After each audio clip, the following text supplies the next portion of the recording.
تمام تعریفیں اس رب کائنات کے لیے ہیں جس نے اس کارخانہ عالم کے کسی بھی ذرے کو بے مقصد پیدا نہیں فرمایا۔ وہ ایسا زبردست ہے، کوئی شے اس سے علم اور ارادے سے چھپ نہیں سکتی، نہ کوئی اس سے بچ سکتا ہے۔ وہ کسی کا محتاج نہیں اور ساری کائنات اس کی محتاج ہے۔ بسم اللہ الرحمن الرحیم۔ الحمد للہ الذی علمنا ما لم نکن نعلم، وصلی اللہ علی سید الخلق وعلی آلہ وصحبہ وسلم۔ ناظرین محترم، مقصد تخلیق کائنات کے عنوان سے تخلیق کائنات کی کھوج کا سفر جاری ہے۔ ہم نے اپنے پچھلے ایپیسوڈ میں بتایا تھا کہ قرآن کریم میں آسمان کی بہت سی صفات بیان کی گئی ہیں جن سب کو جمع کر کے ہم آسمان کے بارے میں جان سکتے ہیں۔ تو ہم نے پچھلے ایپیسوڈ میں بتایا تھا کہ اللہ تبارک و تعالیٰ نے سورۃ الطارق آیت نمبر 11 میں آسمان کی ایک خاص صفت کی قسم کھائی ہے کہ وَالسَّمَاءِ ذَاتِ الرَّجْعِ، قسم ہے پلٹانے والے آسمان کی، اور پھر بتایا تھا کہ 4 موسم اور پھر اس کے ساتھ 12 طرح کی مختلف ہوائیں، اور پھر 3 جگہ مجھے سورج، چاند اور ستاروں کا اس طرح مجھے ذکر ملا کہ وہ بھی اسی آسمان میں موجود ہیں۔ جیسے سورۃ یاسین میں اللہ تبارک و تعالیٰ کا ارشاد ہے لَلشَّمْسُ يَنبَغِي لَهَا أَن تُدْرِكَ الْقَمَرَ وَلَلَّيْلُ سَابِقُ النَّهَارِ وَكُلٌّ فِي فَلَكٍ يَسْبَحُونَ۔ نہ تو سورج کی یہ مجال ہے کہ وہ چاند کو جا پکڑے، اور نہ رات دن سے آگے نکل سکتی ہے، اور یہ سب اپنے اپنے مدار میں محو گردش ہیں۔ اور مزید 2 جگہ مزین کر دینے والے ستاروں کا ذکر بھی آسمان میں ملا۔ سورۃ الصافات آیت نمبر 6 میں اللہ تبارک و تعالیٰ کا ارشاد ہے اِنَّا زَيَّنَّا السَّمَاءَ الدُّنْيَا بِزِينَةٍ الْكَوَاكِبِ، بے شک ہم نے نزدیک والے آسمان کو ستاروں کی شکل میں ایک سجاوٹ عطا کی ہے۔ اور سورۃ الملک اللہ تبارک و تعالیٰ کا ارشاد ہے وَلَقَدْ زَيَّنَّا السَّمَاءَ الدُّنْيَا بِمَصَابِيحَ وَجَعَلْنَاهَا رُجُومًا لِلشَّيَاطِينِ وَأَعْتَدْنَا لَهُمْ عَذَابَ السَّعِيرِ، اور ہم نے قریب والے آسمان کو روشن چراغوں سے سجا رکھا ہے، اور ان کو شیاطین پر پتھر برسانے کا ذریعہ بھی بنایا ہے، اور ان کے لیے دہکتی آگ کا عذاب تیار کر رکھا ہے۔ اور مجھے قرآن کے مطالعے کے دوران 3 جگہ آسمان میں موجود بروج کا ذکر ملا کہ آسمان میں برج بھی ہیں۔ مثلا سورۃ الحجر آیت نمبر 16 اللہ تبارک و تعالیٰ کا ارشاد ہے وَلَقَدْ جَعَلْنَا فِي السَّمَاءِ بُرُوجًا وَزَيَّنَّاهَا لِلنَّاظِرِينَ، اور ہم نے آسمان میں بہت سارے برج بنائے ہیں اور اس کو دیکھنے والوں کے لیے سجاوٹ عطا کی ہے۔ اور سورہ فرقان آیت نمبر 61 تبارک الذی جعل فی السماء بروجا وجعل فیہا سراجا وقمرا منیرا، بڑی شان ہے اس کی جس نے آسمان میں برج بنائے اور اس میں ایک روشن چراغ اور نور پھیلانے والا چاند پیدا فرمایا۔ اور پھر سورہ بروج میں اللہ تبارک و تعالیٰ کا پہلی آیت میں ارشاد ہے وَالسَّمَاءِ ذَاتِ الْبُرُوجِ، قسم ہے برجوں والے آسمان کی۔ اب یہ حقیقی اور حتمی طور پر کون سے بروج ہیں اسے کوئی نہیں جانتا۔ 1995 میں کائنات کی ایک تصویر کھینچی گئی تھی جسے کائنات کی 10 خوبصورت ترین تصاویر میں شامل کیا گیا۔ یہ اتنی خوبصورت تصویر تھی کہ بعد میں کئی مرتبہ اس کو دوبارہ کھینچا گیا۔ 3 بلند و بالا ستون جنہیں تخلیق کے ستونوں کا نام دیا گیا تھا، جو دیکھنے والوں کے لیے پچھلے 27 سالوں سے مزین ہیں، خوبصورتی کا باعث ہیں، مسحور کر دینے والے ہیں۔ اب یہاں پہنچ کر اتنا تو یقینی طور پر ثابت ہوتا ہے کہ آسمان بہت اوپر تک پھیلا ہوا ہے۔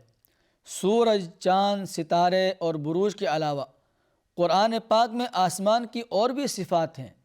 مثلا آسمان میں پگھلے ہوئے شعلوں کے جلنے اور لپکنے کے اشارے، ایسے عفریت ستاروں کے اشارے جہاں پوری کی پوری کہکشائیں گم ہو جائیں اور پتہ بھی نہ چلے۔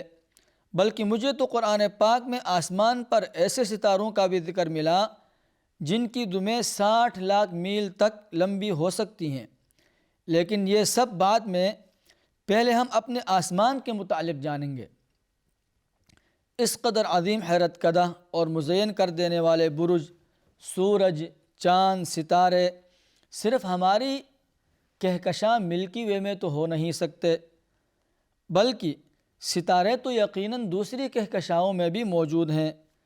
جہاں ہماری کہکشاں ملکی وے میں 4 ارب ستارے ہیں، ان میں سے ہمارا سورج صرف ایک ستارہ ہے۔ وہیں ہماری پڑوسی کہکشاں اینڈرومیڈا میں اس سے 2.5 گنا زیادہ ستارے ہیں، اور ملکی وے اور اینڈرومیڈا جیسی مزید 2 کھرب کہکشائیں اور ہیں۔ تو کیا یہ سارا پھیلاؤ آسمان ہے؟ آخر اس کی بلندی کہاں تک ہے؟ اس بات پر مزید تحقیق کرنے سے 4 جگہ مجھے آسمان کی بلندی اور وسعت کے متعلق آیات ملی، اور ان میں سے 2 تو بڑی واضح آیات ہیں۔ مثلاً سورۃ الغاشیہ آیت نمبر 18، وَإِلَى السَّمَاءِ كَيْفَ رُفِعَتْ، اور کیا یہ آسمان کی طرف دیکھتے نہیں کہ اسے کیسے بلند کیا گیا ہے۔ اور سورہ ذاریات آیت نمبر 47، وَالسَّمَاءَ بَنَيْنَاهَا بِأَيْدٍ وَإِنَّا لَمُوسِعُونَ، اور آسمان کو ہم نے قوت سے بنایا اور ہم اسے پھیلانے والے ہیں۔ اب ان تمام آیتوں کو سامنے رکھنے کے بعد کچھ اندازہ ہونا شروع ہوتا ہے کہ آسمان کی حدود شاید ہمارے سروں کے اوپر سے ہی شروع ہو جاتی ہے، لیکن اس کا پھیلاؤ بہت اوپر تک ہے۔ لیکن کیا اس کے پھیلاؤ کی بھی کوئی آخری حد ہے؟ اس کا جواب ہے ہاں، اس کے پھیلاؤ کی حد ہے اور اس کا کنارہ ہے۔ اس کے متعلق سورۃ النازعات میں اللہ تبارک و تعالیٰ کا ارشاد ہے۔ سورۃ النازعات میں اللہ تبارک و تعالیٰ نے ارشاد فرمایا، أَأَنْتُمْ أَشَدُّ خَلْقًا أَمِ السَّمَاءُ بَنَاهَا رَفَعَ سَمْكَهَا فَسَوَّاهَا، کیا تمہارا بنانا مشکل تھا یا آسمان کا؟ اسے اللہ نے بنایا ہے اور اس کی بیرونی سطح یعنی اس کی سمک کو بلند کیا ہے اور اسے ٹھیک کیا ہے۔ اور دوسری آیت تو بڑی قوت والی ہے، جو دراصل جن و انس کے لیے ایک کھلا چیلنج ہے۔ سورۃ الرحمن اللہ تبارک و تعالیٰ کا ارشاد ہے، یا معشر الجن والانس ان استطعتم ان تنفذوا من اقطار السماوات والارض فانفذوا لا تنفذون الا بسلطان، اے جن و انس، اگر تم میں زمین و آسمان کے کناروں سے باہر نکلنے کی طاقت ہے تو باہر نکل جاؤ، لیکن تم زبردست طاقت کے بغیر پار نہیں نکل سکو گے۔ تم پر آگ کے شعلے اور دھواں چھوڑا جائے گا اور تم خود کو نہیں بچا سکو گے۔ آپ دیکھ رہے ہیں کہ ان بے کرام بلندیوں کے بعد، جنہیں نہ تو آپ سمجھ سکتے ہیں اور نہ میں شاید سمجھا سکتا ہوں، کہیں نہ کہیں ایسی جگہ ضرور آئے گی جہاں آسمان کی ایک سمک ہوگی، آسمان کی ایک سطح ہوگی اور آسمان کی ایک تہ ہوگی، یعنی اس کی نہ کسی قسم کی سطح ہے جہاں پہنچنے والوں پر دھواں اور آگ چھوڑا جائے گا، اور شاید وہیں جگہ ہماری دنیا کی آسمان یعنی آسمان دنیا کی آخری حد ہے، اس کا کنارہ ہے، اس کی سطح ہے، اور ہمارے آسمان کا پھیلاؤ، اس کی بلندی، اس کی حد ہمارے ایٹماسفیئر سے لے کر وہاں کہیں بہت دور تک ہے اور اس کی سمک تک جاتا ہے۔ اسی لیے تو اسی آسمان کے اندر سے پانی بھی اتر رہا ہے، سورج اور چاند ستارے بھی اسی آسمان میں موجود ہیں اور تیر رہے ہیں، ستاروں سے مزین بھی یہی آسمان ہے۔ آسمان ایک بہت بڑا پھیلاؤ ہے، شاید ہمارے کسروں سے اوپر سے شروع ہو کر کھرب ہا کھرب میل دور تک پھیلا ہوا ہے، اور بالآخر اس کی پھر سطح آتی ہے۔ لیکن اس کے متعلق بتانے سے پہلے میں آپ کو چند چھوٹی چھوٹی باتیں بتانا چاہتا ہوں۔ قرآن میں آسمان سے متعلق اپنے تحقیقی سفر کے دوران مجھے 4 جگہ آسمان کے ڈیزائن کے بارے میں ملا، 6 جگہ مجھے آسمانی مخلوقات کے بارے میں ملا، 3 جگہ مجھے آسمان سے رزق اترتا ہوا بھی ملا، جبکہ 6 جگہ آسمان کے دروازے اور راستے دیکھنے کو ملے، 2 جگہ آسمان کے جذبات کے بارے میں ملا، اور 2 جگہ جنات اور شیاطین کا آسمان میں آنا جانا ملا، 3 جگہ آسمان سے اترنے اور اس پر چڑھنے والی چیزوں سے متعلق سیکھنے کو ملا، جبکہ 16 جگہ آسمان کے مقدر کے بارے میں جاننے کو ملا کہ آخر اس کا مقدر کیا ہوگا، اور 5 جگہ اللہ تبارک و تعالیٰ کے اس عظیم الشان مخلوق کے بارے میں قسم اٹھانے کے متعلق ملا کہ اللہ تبارک و تعالیٰ نے اپنی اس عظیم الشان مخلوق کی 5 جگہ قسم اٹھائی ہے۔ ان تمام باتوں کو میں وقت آنے پر ایک ایک کر کے آپ سے شیئر کروں گا کہ آسمان میں رہنے والی مخلوقات وہ کون سی ہیں، وہ کون سی چیزیں ہیں جو آسمان پر چڑھتی اور اترتی ہیں، اس میں دروازے اور راستے کون کون سے ہیں اور کہاں پر ہیں، اور پھر آسمان کا مقدر کیا ہوگا۔ البتہ ایک بات ہے کہ قرآن پاک میں 7 جگہ مجھے آسمانوں کی تعداد کے متعلق معلوم ہوا کہ وہ بھی 7 ہیں۔ اب یہاں سے آگے میں باری باری ان سب آسمانوں کے بارے میں بتاؤں گا۔ اتنا تو معلوم ہو چکا ہے کہ آسمان سے متعلق اس پوائنٹ تک ہماری رسائی سائنس کے ذریعے ناممکن تھی، لہذا آسمانوں سے متعلق میں نے قرآن حدیث سے مزید رہنمائی لی۔ 14ویں صدی کے مشہور اسلامی سکالر حافظ علامہ جلال الدین سیوطی رحمہ اللہ، ان کی ایک کتاب ہے الہیئۃ السنیہ فی الہیئۃ السنیہ، یعنی اسرار الکون۔ مجھے آسمانوں سے متعلق اس میں بڑی وضاحت سے چیزیں ملی۔ اب میں آپ کو بتانے والا ہوں کہ آخر کارمن لائن کے پرے پرے، یعنی جہاں تک ہماری حدود ہے پہنچنے کی، اس سے پرے پرے ان لامحدود وسعتوں میں کیا کچھ ہے۔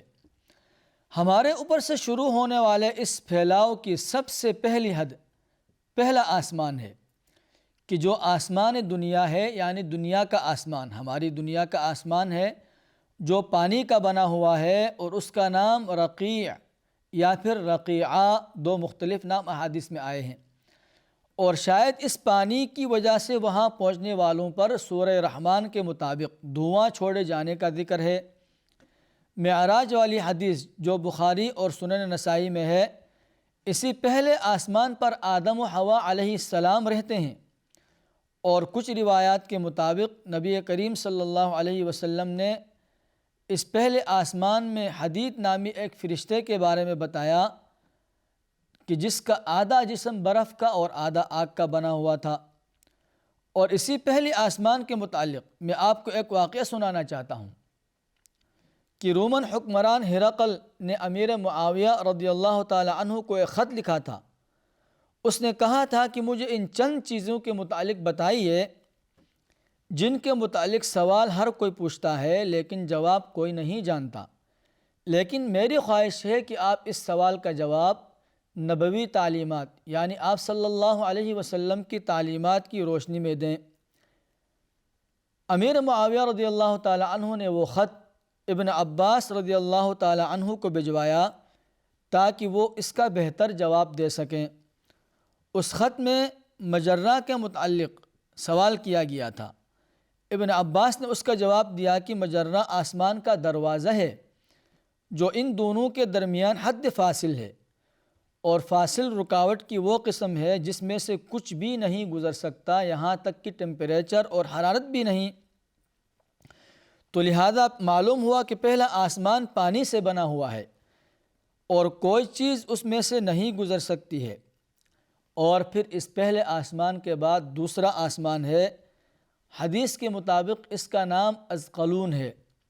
بخاری اور سنن نسائی کے مطابق اس آسمان میں حضرت عیسیٰ اور حضرت یحییٰ علیہ السلام رہتے ہیں، اور پھر اس دوسرے آسمان کے اوپر تیسرا آسمان ہے جو قیدوم کہلاتا ہے اور لوہے کا بنا ہوا ہے۔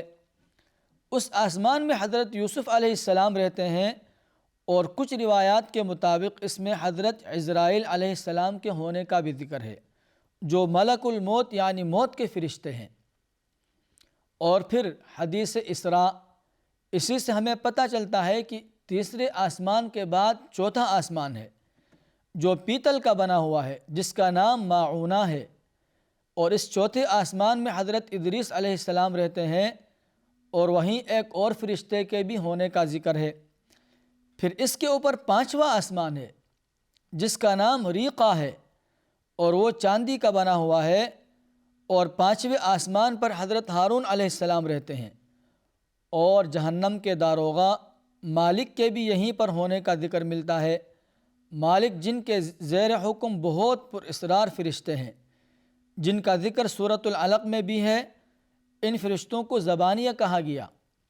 سورہ علق میں اللہ تبارک و تعالیٰ کا ارشاد ہے، کَلَّا لَئِن لَّمْ يَنْتَهِ لَنَسْفَعًا بِالنَّاصِیَةِ نَاصِیَةٍ كَاذِبَةٍ خَاطِئَةٍ فَلْيَدْعُ نَادِیَهُ سَنَدْعُ الزَّبَانِیَةَ، کہ اب وہ بلا لے اپنی مجلس والوں کو، ہم دوزخ کے فرشتوں کو بلا لیں گے۔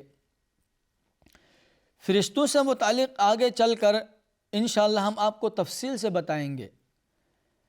اور اس 5ویں آسمان کے بعد 6ٹھا آسمان ہے۔ احادیث کی روح سے اس کا نام دقنا ہے، جو دقنا کہلاتا ہے، اور جو زرد یاقوت سے بنا ہوا ہے، اور وہاں پر حضرت موسیٰ علیہ السلام رہتے ہیں۔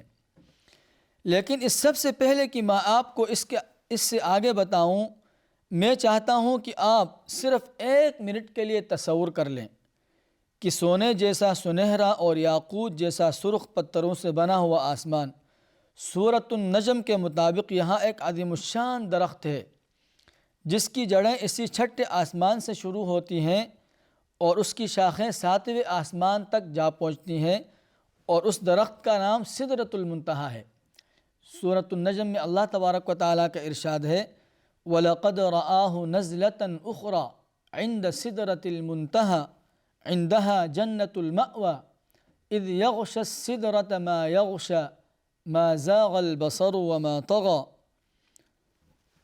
کہ حقیقت میں اللہ تبارک و تعالیٰ نے سدرۃ المنتہا کے بارے میں بتایا کہ آپ صلی اللہ علیہ وسلم نے جبرائیل امین کو دوسری بار اپنی آنکھوں سے ان کی اپنی اصلی حیت میں دیکھا، اور وہ سدرۃ المنتہا کے پاس دیکھا۔ سدرۃ المنتہا جہاں پر جنت المأوا ہے، اور اس سدرۃ المنتہا کو اس چیز نے ڈھانپ لی جس نے اس کو ڈھانپ لیا، اور آپ صلی اللہ علیہ وسلم کی آنکھ نے نہ دھوکہ کھایا، اور نہ ہی آپ کی آنکھیں دیکھنے میں مشکل میں پیش آئی۔ اور اس کا ترجمہ اور حقیقت یہ ہے کہ انہوں نے اس فرشتے کو 1 مرتبہ دیکھا ہے، اس بیر کے درخت کے پاس جس کا نام سدرۃ المنتہا ہے، اسی کے پاس جنت المأوا ہے۔ اس وقت اس بیر کے درخت کے پاس وہ چیزیں چھائی ہوئی تھیں جو بھی اس پر چھائی ہوئی تھی۔ پیغمبر کی آنکھ نہ تو چکرائی اور نہ حد سے آگے بڑھی۔ سچ تو یہ ہے کہ انہوں نے اپنے پروردگار کی بڑی نشانیوں میں سے بہت کچھ کو دیکھا۔ تو ناظرین محترم، یہ 6ٹھے آسمان میں سدرۃ المنتہا ہے، اور سدرۃ المنتہا ایک عظیم الشان درخت ہے۔ اس کی جڑیں 6ٹھی آسمان سے شروع ہوتی ہیں، اور اس کی شاخیں اوپر 7ویں آسمان تک جاتی ہیں۔ حدیث کے مطابق اس کے پھل مٹکوں جتنے بڑے بڑے ہیں، اور پتے ہاتھی کے کانوں کی طرح پھیلے ہوئے اور بڑے بڑے ہیں، اور اس درخت پر سونے سے بنے ہوئے پروانے یعنی فرشتے اڑتے رہتے ہیں۔ اور انشاءاللہ اس کے بعد 7ویں آسمان، اور اس کے بعد پھر عرش، اور اس کے بعد کرسی، ان سب کے متعلق ہمارا اس سفر جاری رہے گا، تو ہمارے ساتھ رہیے، ہم مزید اس کے متعلق بتائیں گے۔ وآخر دعوانا ان الحمد للہ رب العالمین۔